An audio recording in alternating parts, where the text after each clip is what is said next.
മറ്റൊരു രാജ്യത്ത് മറ്റൊരു സംസ്കാരത്തിൻ്റെ ചെറിയ ഭാഗമായി ജീവിച്ചു തുടങ്ങിയപ്പോഴാണ് പലപ്പോഴും നമ്മൾ ഭാരതീയർ ഭക്ഷണത്തിൻ്റെ കാര്യത്തിൽ എന്ത് ഭാഗ്യവാന്മാരാണ് എന്ന് തോന്നിയത്.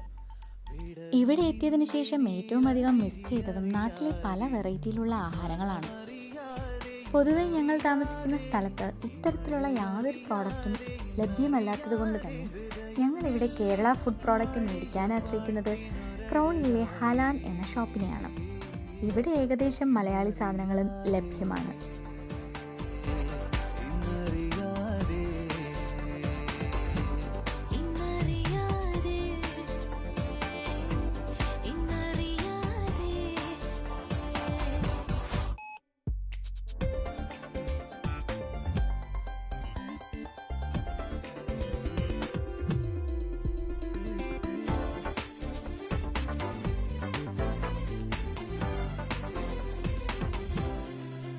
ഇവിടെ വന്ന് വല്ലപ്പോഴും ഷോപ്പ് ചെയ്ത് ഗ്രാൻഡായി കുക്ക് ചെയ്യുമ്പോഴാണെങ്കിലോ ഇതാണ് അവസ്ഥയും.